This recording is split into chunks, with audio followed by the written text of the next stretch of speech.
രീതിയിലുള്ള ബഹുമാനിയ വ്യക്തിത്വങ്ങളെ,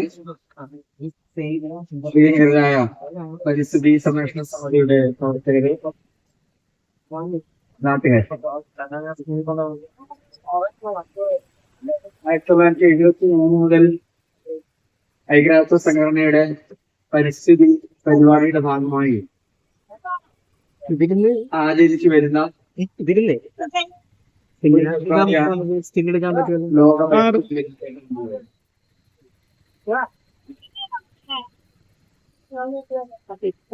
നിരവധിയായ ദിനാചരണങ്ങൾ നമുക്ക് വർഷമെമ്പാടും അല്ലെങ്കിൽ വർഷത്തിന്റെ തുടക്കം മുതൽ വർഷം വരെ ഉണ്ടെങ്കിലും അതിൽ വളരെ പ്രാധാന്യം അർപ്പിക്കുന്ന ജനങ്ങളിൽ വളരെ പ്രധാനപ്പെട്ട ഒന്നാണ് പരിസ്ഥിതി ദിനം എന്ന് പറയുന്നത്. കാരണം മനുഷ്യന്റെ നിലനിൽപ്പിൽ തന്നെ ആധാരമായിട്ടുള്ള പരിസ്ഥിതിയെ സംരക്ഷിച്ചുകൊണ്ടല്ലാതെ നമുക്ക് മുന്നോട്ടേക്ക് പോകാനാകില്ല എന്ന് തിരിച്ചറിവിൽ നിന്നാണ് ആ പരിസ്ഥിതി ദിനാചരണം എന്നുള്ള ഒരു ആനന്ദത്തിലേക്ക് ഐക്യരാഷ്ട്ര സംഘടനയും അതിന്റെ പോഷക സംഘടനകളും എല്ലാം എത്തുന്നത്. പക്ഷെ ദൗർഭാഗ്യവശാൽ ആ പരിസ്ഥിതി ദിനാചരണത്തിന്റെ സന്ദേശം ഉൾക്കൊണ്ടുകൊണ്ട് പ്രവർത്തിക്കുന്നതിന് എത്ര കണ്ട് നമുക്ക് സാധിക്കുന്നു എന്നുള്ളത് വളരെ ചോദ്യം ഉയർത്തുന്ന ഒരു കാര്യമാണ്. എനിക്ക് മുമ്പ് സംസാരിച്ച സ്വാഗത പ്രസംഗകൻ ശ്രീ എസ് സജേഷ് പ്രാദേശികമായി നേരിടുന്ന പാരിസ്ഥിതിക പ്രശ്നങ്ങളെ കുറിച്ച് വളരെ വിശദമായിട്ട് തന്നെ സംസാരിക്കുകയുണ്ടായി. അതുകൊണ്ട് തന്നെ അക്കാര്യങ്ങളിലേക്കൊന്നും ഞാൻ കൂടുതലായിട്ട് കടക്കുന്നില്ല. സ്വാഭാവികമായിട്ട് നമുക്കറിയാം, പരിസ്ഥിതി വിഷയവുമായി ബന്ധപ്പെട്ട് പ്രവർത്തിക്കുക എന്ന് പറയുന്ന ഒരു വെല്ലുവിളിയാണ്. അത് കേരളത്തിലല്ല, ഇന്ത്യയിലല്ല, ലോകത്ത് തന്നെ ഒരുപാട് വെല്ലുവിളികൾ പരിസ്ഥിതി പ്രവർത്തകർ നേരിടുന്നുണ്ട് എന്നുള്ളത് വസ്തുതയാണ്. കേരളത്തിന്റെ ഉദാഹരണം എടുത്തു കഴിഞ്ഞാൽ നമുക്കറിയാം, വെല്ലുവിളികളിൽ സൈലന്റ് വാലി പദ്ധതിക്കെതിരെ നിലപാടുകൾ എടുത്ത കേരള ശാസ്ത്ര സാഹിത്യ പരിഷത്ത് പോലെയുള്ള സംഘടനകള് എത്രമാത്രം വെല്ലുവിളികൾ നേരിട്ടുകൊണ്ടാണ് ആ സാഹചര്യത്തെ അതിജീവിച്ചുകൊണ്ട് സൈലന്റ് വാലി എന്ന മഹത്തായ ജൈവ വൈവിധ്യത്തെ സംരക്ഷിക്കുവാനായിട്ട് അവർക്ക് സാധിച്ചു എന്ന് പറഞ്ഞു. അപ്പൊ അതുകൊണ്ട് തന്നെ ഒരു ചെറിയ പ്രദേശത്ത്, പ്രത്യേകിച്ചും വ്യാവസായിക താല്പര്യങ്ങളൊക്കെ നിലനിൽക്കുന്ന ഒരു വിഷയത്തിൽ ഒരുപാട് എതിർപ്പുകൾ നേരിട്ടുകൊണ്ട് തന്നെയാണ് പരിസ്ഥിതി സംരക്ഷണ സമിതി ഇത്തരം പ്രവർത്തനങ്ങൾ നടത്തുന്നത് എന്ന് പറയുന്നത് നമുക്ക് ഒട്ടും അത്ഭുതം ഉണ്ടാക്കുന്ന ഒരു കാര്യമല്ല. കാരണം പരിസ്ഥിതി സംരക്ഷണം നടപ്പാക്കണമെങ്കിൽ സ്വാഭാവികമായിട്ടും ആ വെല്ലുവിളികളെ അതിജീവിക്കേണ്ടതായിട്ടുണ്ട് എന്നുള്ളത്. അതിനെ തയ്യാറാകുന്നു എന്നുള്ളത് വളരെ ശുഭോദർക്കമായിട്ടുള്ള ഒരു കാര്യമാണ്. ഇന്നത്തെ ഈ ദിവസത്തിന്റെ പ്രാധാന്യത്തിലേക്ക് വന്നു കഴിഞ്ഞാൽ നമുക്കറിയാം, എല്ലാ വർഷവും പരിസ്ഥിതി ദിനത്തിന് ഒരു തീം അല്ലെങ്കിൽ ഒരു സന്ദേശം ഉണ്ടാകാറുണ്ട്. അത് കഴിഞ്ഞ കുറച്ച് വർഷങ്ങളിലായി നിരന്തരം ആവർത്തിച്ചു വരുന്ന ഒരു തീമാണ് അല്ലെങ്കിൽ ഒരു വിഷയമാണ് എന്നുള്ളത് നമ്മളെ എല്ലാവരെയും ആലോചനപ്പെടുത്തേണ്ടതും ചിന്തിപ്പിക്കേണ്ടതുമാണ്. അത് മറ്റൊന്നുമല്ല, പ്ലാസ്റ്റിക്കിനെ സംബന്ധിച്ചിട്ടുള്ളതാണ്. ഇത്തവണ ആ തീം എന്ന് പറയുന്നത് ബീറ്റ് പ്ലാസ്റ്റിക് പൊല്യൂഷൻ, അല്ലെങ്കിൽ പ്ലാസ്റ്റിക് മാലിന്യത്തെ ഇല്ലാതാക്കുക, അല്ലെങ്കിൽ പ്ലാസ്റ്റിക് മാലിന്യ നിർമ്മാർജ്ജനം നടപ്പിലാക്കുക എന്നുള്ളതാണ്. 2018-ലും 2023-ലും സമീപകാലത്തെ ഏതാണ്ട് ഇതുമായി ബന്ധപ്പെട്ട് നിൽക്കുന്ന പ്ലാസ്റ്റിക്കുമായി ബന്ധപ്പെട്ടിട്ടുള്ള ഒരു വിഷയം തന്നെയാണ് ഈ അന്താരാഷ്ട്ര ലോക പരിസ്ഥിതി ദിനത്തിൽ തിരഞ്ഞെടുക്കപ്പെട്ടത്. അപ്പൊ അതുകൊണ്ട് തന്നെ ആ വർഷങ്ങളിലെല്ലാം അത് തിരഞ്ഞെടുക്കപ്പെട്ടിട്ടും വീണ്ടും ആ വിഷയം തന്നെ ആവർത്തിക്കുന്നു എന്ന് പറയുന്നത് വളരെ പ്രാധാന്യം അർഹിക്കുന്ന ഒരു കാര്യമാണ്. കാരണം നമുക്കറിയാം, നമ്മളുടെ പരിസ്ഥിതിയെ ഏറ്റവും ദോഷകരമായി ബാധിക്കുന്ന, ഒരുപക്ഷെ ഫോസിൽ ഇന്ധനങ്ങളുടെ പുറന്തള്ളലിനേക്കാൾ ദോഷകരമായി ബാധിക്കുന്ന ഒരു മലിനീകരണ പ്രശ്നമാണ് പ്ലാസ്റ്റിക് എന്ന് പറയുന്നത്. നേരത്തെ ഇവിടെ ദേശാടന പക്ഷികൾ ഉൾപ്പെടെ നമ്മുടെ പരിസര പ്രദേശത്തുള്ള ചങ്ങരത്ത് വരുന്നതിനെ കുറിച്ച് സജീഷ് സൂചിപ്പിക്കുകയുണ്ടായി.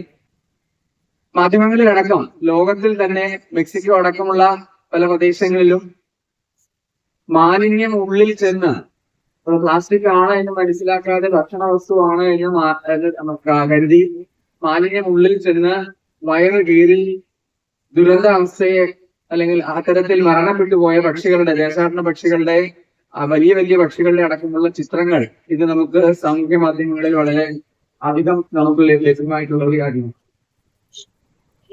അതുപോലെ തന്നെ പല പരിസ്ഥിതി ഫോട്ടോഗ്രാഫർമാരും അല്ലെങ്കിൽ വ്ളോഗേഴ്സും എല്ലാം ഈ മലിനീകരണം ഉണ്ടാക്കുന്ന ദൂഷ്യ വിപത്തുകളെ കുറിച്ച് നമ്മളെ എല്ലാം ബോധവൽക്കരിക്കാനായിട്ട് ഒരുപാട് ശ്രമങ്ങൾ നടത്തുന്നുണ്ട്. നിർഭാഗ്യവശാൽ അതെല്ലാം ബധിരകരണങ്ങളിലാണ് പതിക്കുന്നത്. ഇനി ഞാൻ സ്വയംപ്രവർത്തന എന്ന് പറയുവാണ്. ഇതിപ്പോ നമ്മുടെ ഈ വേദിയിൽ നമ്മൾ വന്ന സമയത്ത് അവിടെ വെള്ളം വെച്ചിരുന്നത് സ്വാഭാവികമായിട്ടും പ്ലാസ്റ്റിക് കുപ്പികളിൽ കാണുന്നുണ്ട്. കാരണം പ്ലാസ്റ്റിക് നമ്മുടെ ജീവിതത്തിൽ ഒട്ടും ഒഴിവാക്കാൻ സാധിക്കാത്ത ഒരു തലത്തിലേക്ക് പ്ലാസ്റ്റിക് വളർന്നിട്ടുണ്ട്.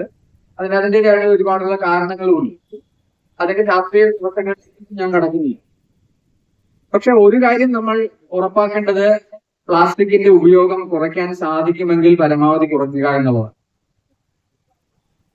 പക്ഷെ സാധിക്കുന്ന ഇടങ്ങളിൽ പോലും അതിനുള്ള സാധ്യതകൾ നമ്മൾ പരിശോധിക്കുന്നില്ല എന്നുള്ളിടത്താണ് നമ്മുടെ പരാജയം എന്നാണ് ഞാൻ വ്യക്തിപരമായി അതിനെ മനസ്സിലാക്കുന്നത്. കാരണം പ്ലാസ്റ്റിക് കുപ്പികൾക്ക് പകരം സ്റ്റീൽ കുപ്പികളിൽ വെള്ളം നമുക്ക് ഉപയോഗിക്കാനായിട്ട് സാധിക്കും. പക്ഷെ അതിന് അല്പം മെനക്കെടണം. ആ മെനക്കെടുന്നതിന് നമ്മൾ തയ്യാറാകുന്നില്ല എന്നുള്ളതാണ്. പിന്നെ ഈ സമ്മേളനം ഉദ്ഘാടനം ചെയ്യാനായി ഇങ്ങോട്ട് വരുമ്പോൾ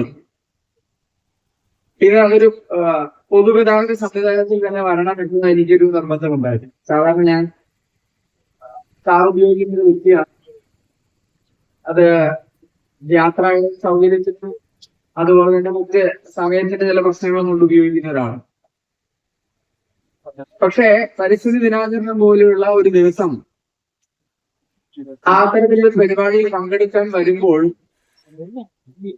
അത് ഒഴിവാക്കിക്കൊണ്ട് പൊതുഗതാഗത സംവിധാനത്തിൽ തന്നെ വരണം എന്ന ഒരു നിശ്ചയത്തിന്റെ ഫലമായി എനിക്ക് അല്പം വെയില് കൊണ്ടേണ്ടി വന്നു. കുറച്ചു നേരം ബസ് സ്റ്റോപ്പിൽ ബസ് കാത്തു നിൽക്കേണ്ടി വന്നു. ഒരു 10 മിനിറ്റ് അത്യാവശ്യം നല്ല വെയില്. ഒരു മഴക്കാലമാണെന്ന് നമ്മള് കാലഘട്ടം ആരംഭിച്ചു എന്നൊക്കെ കാലാവസ്ഥ വകുപ്പ് പറയുന്നുണ്ടെങ്കിലും ഇതിപ്പോ ഒരു മഴക്കാലമാണെന്നുള്ള പ്രതീതി നമുക്കുണ്ടാവുന്നില്ല. അപ്പൊ അങ്ങനെ ഒരു 10 മിനിറ്റ് കുറെ ഇല്ലെങ്കിൽ പോലും അത്യാവശ്യം വെയിലിൽ നിൽക്കേണ്ടി വന്നു. അപ്പൊ ഞാൻ പറഞ്ഞത് ചില ബുദ്ധിമുട്ടുകൾ സഹിച്ചിട്ടാണെങ്കിൽ നമുക്ക് ചില കാര്യങ്ങൾ നടത്തിയെടുക്കാൻ സാധിക്കുമെന്നുള്ളത്. പക്ഷെ ദൗർഭാഗ്യവശാൽ അത്തരത്തിലുള്ള ചെറിയ ചെറിയ വിട്ടുവീഴ്ചകൾ അല്ലെങ്കിൽ ബുദ്ധിമുട്ടുകൾ സഹിക്കുന്നതിന് പോലും നമ്മള് ഇത് തയ്യാറാകുന്നില്ല എന്നുള്ളതാണ് പ്ലാസ്റ്റിക് മലിനീകരണത്തിന്റെ പ്രശ്നമായിരിക്കുന്നത്. കാരണം പറയപ്പെടുന്നത് ഒരു വർഷം ലോകത്ത് 500 ടണ്ണോളം പ്ലാസ്റ്റിക് ഉൽപ്പാദിപ്പിക്കുന്നുള്ളതാണ്. കണക്കുകൾ പല തരത്തിലാണ്. 500 ഉണ്ട്, 400 ഉണ്ട്, 480. എന്നിരുന്നാൽ പോലും വലിയൊരു സംഖ്യയിലുള്ള പ്ലാസ്റ്റിക് ഉൽപ്പാദിപ്പിക്കപ്പെടുന്നു. അതില് ആ ഉൽപ്പാദിപ്പിക്കപ്പെടുന്ന പ്ലാസ്റ്റിക്കിൽ വീണ്ടും ഉപയോഗിക്കപ്പെടുന്ന അവസ്ഥയിലുള്ളത് ഏതാണ്ട് 31% എന്ന് മാത്രമാണ് കണക്കിൽ പറയുന്നത്. 9% റീസൈക്കിൾ ചെയ്യപ്പെടുന്നുണ്ട് അല്ലെങ്കിൽ പുനരുപയോഗിക്കപ്പെടുന്നുണ്ട്. അങ്ങനെ 31, 9, 40% കഴിഞ്ഞാൽ ബാക്കി വരുന്ന 60% മാലിന്യമായി ഈ ഭൂമിയിൽ തന്നെ നിക്ഷേപിക്കപ്പെടുന്നു. ഈ ഭൂമിയിൽ നിക്ഷേപിക്കപ്പെടുന്ന മാലിന്യത്തിന്റെ വലിയൊരളവ് നമുക്കറിയാം ജലാശയങ്ങളിൽ, അതിൽ തന്നെ ഏറ്റവും വലിയ ഭൂമിയിലെ ജലാശയങ്ങളായ സമുദ്രങ്ങളിലേക്കാണ്. ഏറ്റവും പുതിയ വർത്തമാനങ്ങൾ പറയുന്നത് 2050 കടലിൽ ഉള്ള മീനിന്റെ അളവിനേക്കാൾ കൂടുതൽ പ്ലാസ്റ്റിക് മാലിന്യങ്ങൾ കടലുകളിലാകുമെന്നുള്ളതാണ്. കാരണം അത്രയ്ക്ക് മലിനീകരണമാണ്. ടൺ കണക്കിന് ഓരോ നിമിഷം ഒരു കണ്ടെയ്നർ മാലിന്യം എന്ന വിലയ്ക്ക് കണ്ടെയ്നറിൽ കൊള്ളാവുന്ന പ്ലാസ്റ്റിക് മാലിന്യം ഒരു മിനിറ്റിൽ കടലിലേക്ക് തള്ളപ്പെടുന്നു എന്നുള്ളതാണ് കണക്കുകൾ. അതുകൊണ്ടാണ് 2050 ആകുമ്പോൾ കടലിൽ അന്ന് ഉള്ള 2050 എത്ര മീൻ ഉണ്ടാകുമോ ആ മീനിന്റെ ക്വാണ്ടിറ്റി, അതിന്റെ ആ ഒരു വെയിറ്റിനേക്കാൾ, അതിന്റെ ഒരു തൂക്കത്തേക്കാൾ കൂടുതൽ തൂക്കമുള്ള മാലിന്യം, പ്ലാസ്റ്റിക് മാലിന്യമായിരിക്കും കടലിൽ ഉണ്ടാകുക എന്നുള്ളത്. അപ്പൊ അത്രയ്ക്ക് ഗൗരവമായ കാര്യങ്ങളിലേക്കാണ് കാര്യങ്ങൾ പോകുന്നത്. അതുകൊണ്ട് തന്നെ ഇത്തരത്തിലുള്ള ഒരു വിഷയം, പ്ലാസ്റ്റിക്കിനെ, മാലിന്യത്തെ ഇല്ലാതാക്കുക എന്നുള്ള വിഷയം വീണ്ടും വീണ്ടും പരിസ്ഥിതിയിൽ ആവർത്തിക്കപ്പെടുന്നു എന്നുള്ളത് കൊണ്ട് അക്കാര്യത്തിൽ നമ്മൾ ശ്രദ്ധ പുലർത്തിയേ മതിയാവും.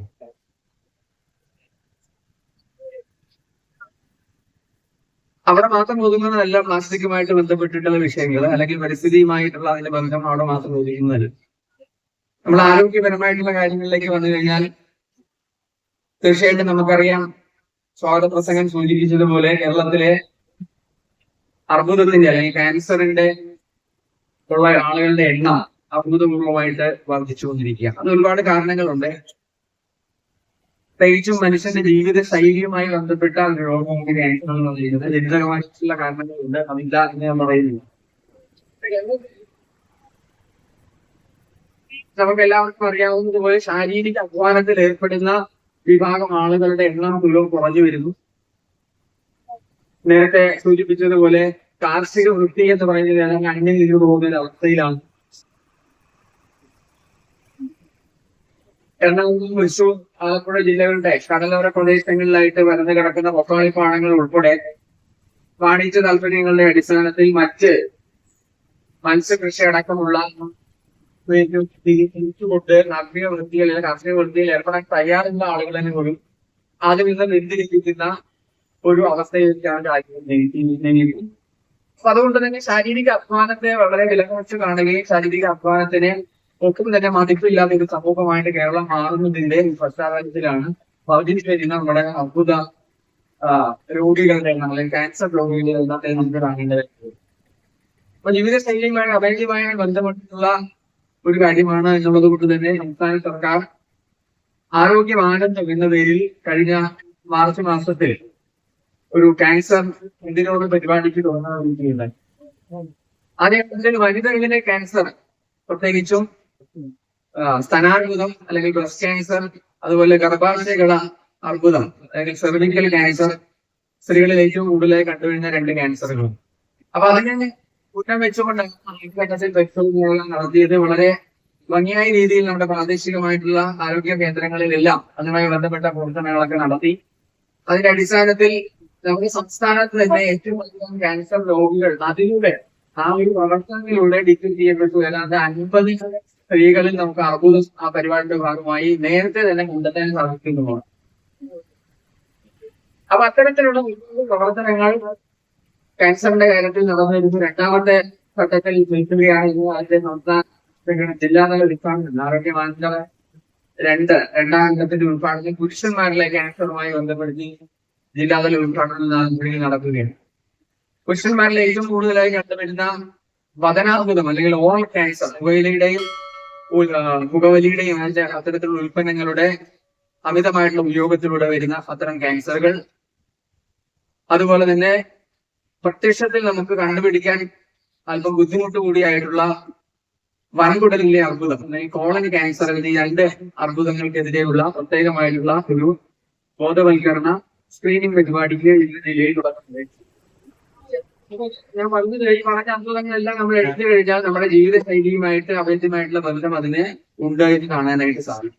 അപ്പൊ ഈ ജീവിതശൈലി, പരിസ്ഥിതി, പ്രകൃതി ഇതെല്ലാം തന്നെ കെട്ടുപിണഞ്ഞ് കിടക്കുന്ന ഒരു കാര്യമായതുകൊണ്ട് ഒന്നിനെ വേർപെടുത്തിക്കൊണ്ട് നമുക്ക് ഇത്തരത്തിലുള്ള വിഷയങ്ങളെ സംസാരിക്കാൻ സാധിക്കുകയില്ല.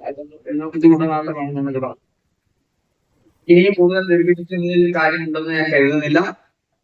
ഇവിടെ മറ്റ് അതിഥികളും ജിബും ചെറിയാൻ, ശ്രീ ലക്ഷ്മി മോഹൻ, അതുപോലെ ശ്രീ ചന്തു മഞ്ചാടി പറമ്പിൽ, അങ്ങനെ അനേകം ആളുകൾ ഇവിടെ എത്തിയിട്ടുണ്ട്. അവർക്കെല്ലാം അവരുടേതായിട്ടുള്ള ഈ വിഷയത്തിലുള്ള അനുഭവ സമ്പത്ത് ധാരാളമുള്ള വ്യക്തികളാണ്.